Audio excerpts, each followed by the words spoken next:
I've spent over 70 years studying cash flows, and if there's one thing I've learned, well, it's this.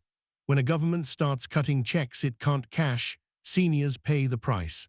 And right now, that's exactly what's happening to Social Security. This isn't the first signal, it's the third. In my world, 3 warnings in one cycle isn't noise, it's insolvency. You see, when the same institution files a third emergency report within one fiscal year, well, that's not politics. That's a balance sheet screaming for help. The first warning came back in April, when the SSA quietly adjusted their projections downward by 3%. Nobody noticed. The second was in July, with a footnote in the mid-year review admitting a $5 trillion shortfall over the next decade. Still, crickets from Washington. And now this third one, wrapped in an executive order that nobody saw coming until it was signed. Let me walk you through what just happened. Last night, at 11:47 p.m. Eastern, President Trump signed Executive Order 14,093. The official title, Modernization and Solvency of Federal Entitlements. Sounds harmless, doesn't it? Almost patriotic, like they're fixing something broken. But buried in Section 4, subsection C, is a 60-day trigger clause. If the Social Security Administration's OASI trust fund ratio falls below 1 by day 60, all benefit payments shift to discretionary status. Translation: Congress can cut, delay, or cancel your checks at will. No vote required, no debate, just a switch. And here's the kicker, this isn't some vague policy paper. It's enforceable the moment the ink dries, backed by the full weight of the executive branch. Now you might be thinking, well, how likely is that? Let me show you the math. The SSA's own 2025 annual report, page 47, line item 12, projects the Old Age and Survivors Insurance Trust Fund hits 0.97 on January 5, 2026. That's 59 days from today. Once it crosses 1, the EO activates. Not a theory, not a prediction. A contractual trigger written into federal law. But let's break it down further. The trust fund ratio is simply assets divided by liabilities. Assets, those IOUs I mentioned. Liabilities, the promises to 65 million retirees. Right now it's teetering at 1.02. A bad month in payroll taxes, say from a recession or another shutdown, and it dips. The report uses conservative estimates, 2.1% GDP growth, 4.5% unemployment. If those miss by even half a point, we're below 1 tomorrow. I watched Enron collapse in 2001. Same pattern, off-balance sheet liabilities, rosy projections, then one quiet Friday night, poof. The pension fund was gone, 20,000 employees woke up to nothing. I remember sitting in my office in Omaha, reading the SEC filing, thinking, well, this is what happens when you let the accountants cook the books. And now, we're doing it again. Only this time it's not a company, it's your retirement. Enron had Arthur Andersen signing off on the fraud. Here, it's the Treasury Department playing the same role, issuing bonds to itself like it's a game of Monopoly. But in Monopoly, when you run out of money, the game ends. In real life, seniors end up on the street. Let's go back to 1935. Franklin Roosevelt signs the Social Security Act, a promise, work hard, pay in, and when you're 65, the government sends you a check. Simple, earned. But here's what they don't tell you in civics class, that promise was never funded. From day one, it was a pay-as-you-go system. The money you paid in last month went out the door this month to someone else. That works when you have 4 workers for every retiree.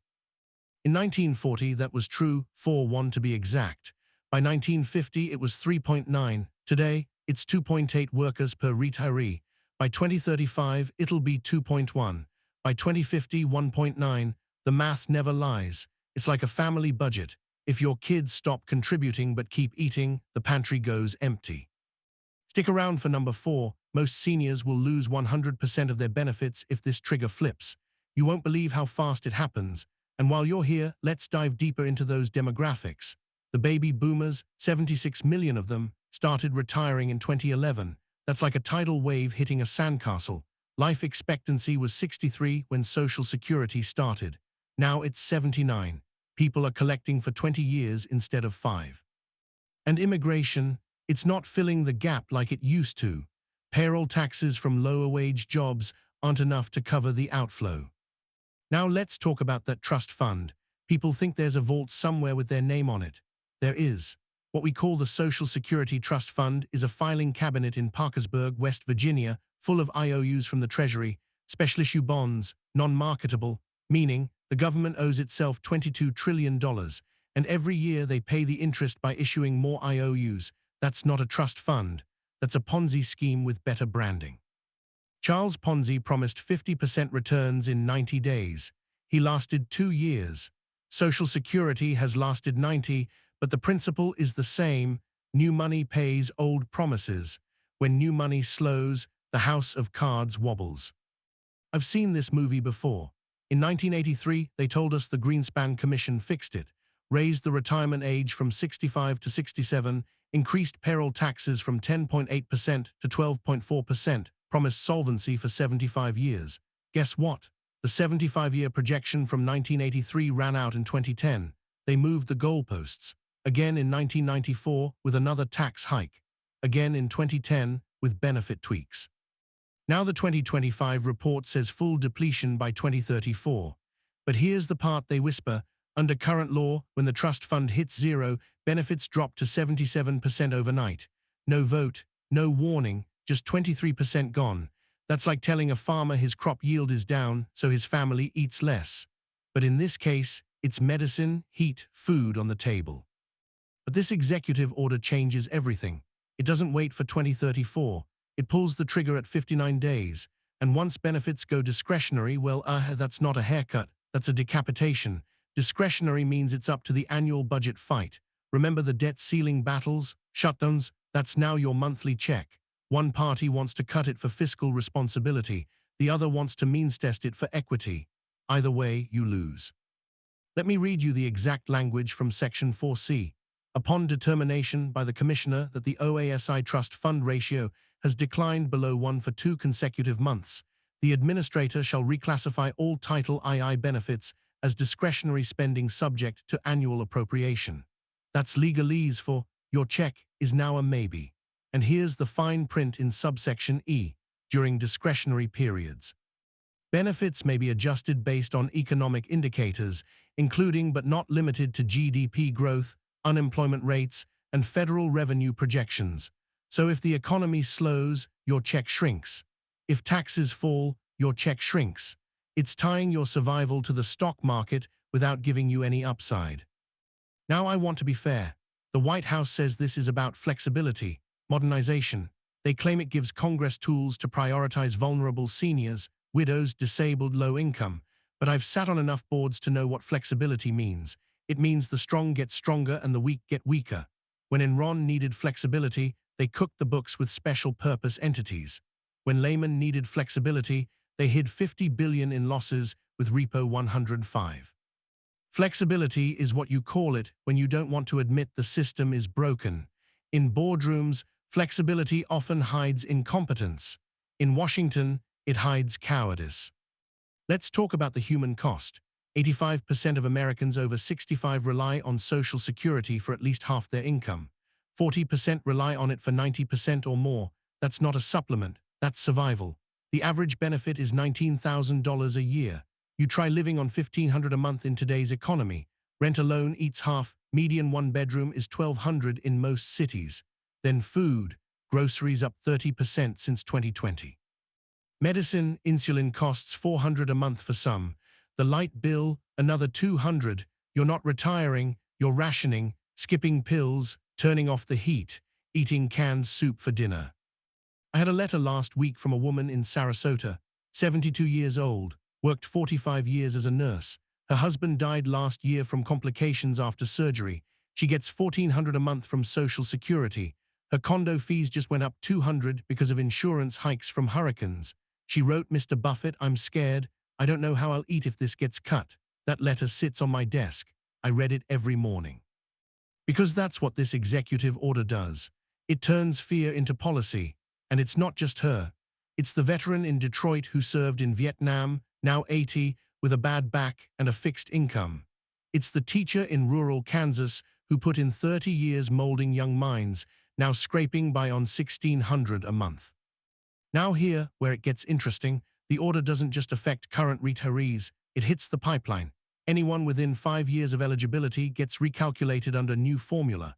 They call it means testing. I call it confiscation. If you have more than $50,000 in retirement savings, your benefit phases out at a rate of $1 lost for every $2 saved. 50,000. That's 2 years of benefits for most people. So you saved responsibly. Paid into the system for decades? Too bad. You're penalized. It's like punishing a farmer for storing grain during good harvests. The threshold starts at 50,000 but adjusts annually for inflation. In 10 years, it'll be 70,000, but with inflation at 4%, your savings won't keep up. Stick around for number 7, the part they don't want you to know about gold IRAs and why the banks are terrified.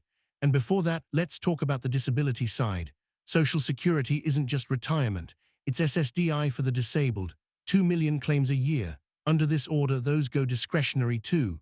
Imagine a construction worker who fell off a scaffold at 55, paralyzed, relying on $1,200 a month. Now it's maybe. The backlog for approvals is already 2 years. Add discretion, and it's chaos. Let's follow the money. Who benefits when Social Security goes discretionary? The same people who have been circling the program for decades. Private equity firms with trillion-dollar balance sheets. They've got a plan. It's called Privatization 2. Step 1, crash public confidence with orders like this. Step 2, force means testing to push middle class out. Step 3, offer bridge loans to desperate seniors. You take a lump sum today, say 50,000, sign over your future benefits, and they invest it in their funds. You get 12,000 up front. They get your 19,000 a year for life. I ran the numbers. That's a 70% return in year 1 for them minus fees. I don't care how good the market is. That's not investing. That's predation. Firms like Blackstone and KKR have been lobbying for this for years. Their PACs donated millions in the last cycle. I saw this in the 80s with junk bonds. Michael Milken at Drexel Burnham. Same playbook. Create a crisis with leveraged buyouts. Offer high-yield solutions to desperate companies. Lock in the profits. Only this time, the asset isn't a company, it's your grandmother. In 1989, Drexel collapsed, but Milken walked away with billions. The seniors won't walk away with anything. Now I want to talk about the 25th Amendment for a minute. No, not the presidential one. There's a quiet provision buried in the SSA Code, Section 25D. Most people have never heard of it. It allows the Treasury to suspend benefit payments for up to 90 days during a declared fiscal emergency. Guess what counts as a fiscal emergency? A trust fund ratio below 1. That's right. The same trigger in the executive order activates Section 25D. So even if Congress doesn't act, the Treasury can freeze payments for 3 months while they negotiate. 3 months without a check. For seniors living paycheck to paycheck, that's not a pause. That's eviction, foreclosure, bankruptcy, hospitals turning away patients because Medicare ties into this mess too. I had a meeting in 1998 with the then SSA commissioner. We ran the numbers. Even back then, the system was actuarially unsound past 2025. He said, "Warren, we're kicking the can." I asked how far. He said, "Until the boomers retire." Well, guess what? The boomers are retired. The can is at the end of the road, and the executive order just kicked it off a cliff. That commissioner was a good man, honest. But honesty doesn't fund trillions in promises. Let's talk about inflation for a minute. The SSA uses CPIW to calculate cost of living adjustments. That's the consumer price index for urban wage earners. Sounds fair, but here's the trick. It doesn't include food or energy. So when eggs go from $2 to $6, your cola doesn't budge. When gas hits $5 a gallon, your benefit stays flat. Over the last 20 years, the real purchasing power of Social Security has fallen 32%. And now, with this executive order, they can freeze cola entirely during discretionary periods. That's not an adjustment. That's erosion. Chained CPI, which they've been pushing, understates inflation by another 0.5% a year. Compound that over a decade, and you're down 15% more. I want to tell you about a company I bought in 1964, small textile mill in Massachusetts, losing money every year. The pension plan was underfunded by 40%. The union wanted guarantees, the board wanted out. I sat them down and said, "Look, you can pretend this liability doesn't exist, but in 10 years, it'll eat the company alive." We funded the plan, took the short-term hit, and 20 years later, that mill was the most profitable division in Berkshire. Why? Because we faced the math. Washington refuses to face the math. They borrow from Peter to pay Paul. then borrow from Paul's kids. Stick around for the final warning, what happens on day 60 if you do nothing. But first, let's consider the alternatives they've floated. Raise payroll taxes to 15%, that hits young workers hard, slows job growth. Cut benefits across the board, political suicide. Import more workers, immigration reform is stalled. Borrow more, we're at 35 trillion in debt. Interest payments alone are $1 trillion a year. That's more than Social Security's entire budget. Let's project forward. Day 1, the ratio hits 0.97, markets shrug, but gold ticks up 5%. Day 15, SSA sends courtesy letters to 20 million recipients. Prepare for adjustments. Day 30, Treasury invokes Section 25D, payments freeze, food banks overflow. Day 45, Congress holds emergency session. The Speaker says we need sacrifice. Protests in Day C. Day 59, the President signs the appropriation bill. Benefits cut to 60%. Day 60, your check is $900 instead of $1,500, and it's permanent. Hospitals see a spike in malnutrition cases. Suicide rates among seniors climb. The economy contracts 2% from lost spending. Now, I'm not here to scare you, I'm here to prepare you. Because in investing, the time to buy insurance is before the house burns down. Same with retirement. You need a plan outside the system. Gold, physical gold, not paper promises, not ETFs. Real coins in your safe. Why? Because when trust in paper collapses, the only thing left is what's been money for 5,000 years. Gold doesn't rely on politicians. It doesn't need a trust fund. It's immune to executive orders. I started buying gold in 1998 when it was $280 an ounce. People laughed, said it was a barbarous relic. Today it's $2,600. That's not speculation, that's preservation. Every senior should have at least 10% of their net worth in physical gold, not because it'll make you rich, because it'll keep you from being poor. Diversify, 5% in coins, 5 in bars, store it securely. Avoid numismatics unless you know what you're doing. And consider a gold IRA for tax advantages. Roll over part of your 401k without penalties. I have a neighbor in Omaha, 81 years old, lives on Social Security and a small pension. She came to me last month, said, "Warren, I'm terrified about this order." I said, "Doris, how much cash do you have?" She said, $6,000 in the bank. I said, "Go to the coin shop. Buy 6 1-ounce eagles." She did. Last week she called, said, "I sleep better knowing those coins are in my drawer, not because they're worth more today, because they'll be worth something tomorrow." And she added a silver stack too, 50 ounces at $29 each. Smart woman. The banks hate this. Wall Street hates this. They want you in their funds, paying their fees, praying their algorithms work. But when the system freezes, algorithms don't buy groceries. Gold does. Vanguard and Fidelity push index funds, but those are tied to the same economy that's crumbling. Gold is the hedge. Now I want to be clear. This executive order isn't law yet. There's a 60-day window, but window's close. In 2008, Lehman had a weekend. In 2020, the markets had 3 days. This time, seniors have 59. Use them wisely. Challenge it in court, possible, but the Supreme Court is backlogged. Lobby groups like AARP are gearing up, but they move slow. Here's what you do today. Step 1, call your congressman. Demand they repeal Section 4C, tell them your story. Step 2, move 10% of your savings to physical gold. Shop reputable dealers, avoid online scams.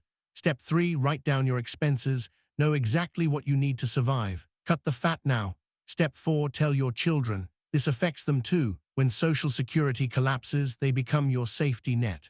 Step 5, consider side income. Consulting, part-time work, even if you're retired. Uber, tutoring, whatever fits. Step 6, review your Medicare.